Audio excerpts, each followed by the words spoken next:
Are you a responsible gun owner? Are you a responsible gun owner? Are you a responsible gun owner? Are you a responsible gun owner? Are you a responsible gun owner? Are you a responsible gun owner? The PNP Civil Security Group would like to advise all firearms holders to renew their license to own and possess firearms and firearms registration within 6 months before its expiry date.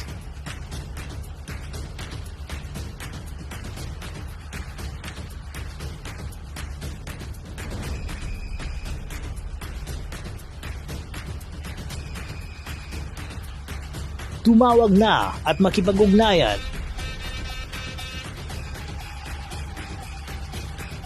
Be a responsible gun owner and be a good Filipino citizen.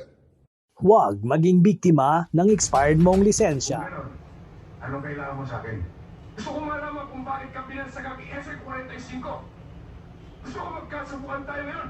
Bakit pa tayo hantong doon? Maaari naman natin pag-usapan yan sa mahusay na paraan. O baka naman makuha natin sa konting target masarap na pulutan. Hindi, kahit anong mangyari. Gusto kong patunayan na yung bansag sa'yo ay isang malaking kataruntaduhan. Kaya pumulot ka na ese para malalaman ko na kung gaano kakabilis. Alam mo masakit na yan? Hindi mo na malalaman yun.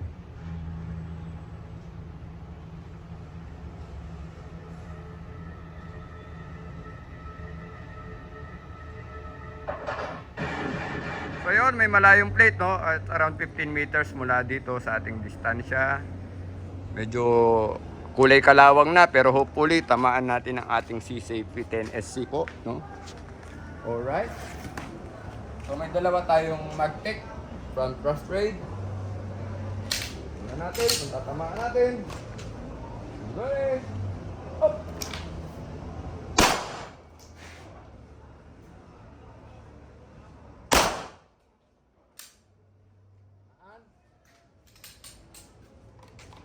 Thank you. Okay. Ready. Up. So kanina pinutukan natin yung plate ng 15 meters, masyado malayo at may konting kabagalan kasi sumisipat tayo. Pero this time, 10 meters to, dapat tamaan po natin ang draw and fire. Ayan po yung plate. Medyo hindi na makita dahil kulay kalawang na po, pero hopefully tamaan natin. Ready. Up. Yun, tinamaan natin. Thank you very much. Alright, ayan. Medyo yung plate ay malabo-labo na at puro kalawang na siya, no?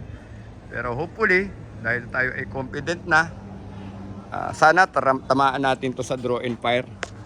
So yan, magandang hapon po. Manila Civil Firing Range. Press check, ibala tayo sa holster. Ready? Up! Yun. Tinamaan na natin. So, ibig sabihin, kabisado na natin ang baril. Pero confident na kung kakailanganin natin yung skill, yung mga draw and fire na ganyang kalayo, usually, totoo lang, hindi naman po ganyang kalayo dapat yon, pero para po lalong tumaas yung confidence natin, kaya binabaril natin ng ganyang kalayo. So meaning, kung mas malapit, mas madali po natin papatama. Magandang hapon po, One Gun Philippines. Alright. Again, 7 meters. Subukan natin tamaan yung red na balloon. So, medyo maliit. Tignan natin kung confident na tayo na iputok itong aking P10SC, no? So, ayan. Actually, ito kagandahan sa baril na to. Kung titignan nyo yung grip, ayan. Positive grip na siya, no? Pag ginawakan natin. Tapos, ayan. Yung trigger po, napakaganda. Crisping crisp po ang trigger natin. Ayan.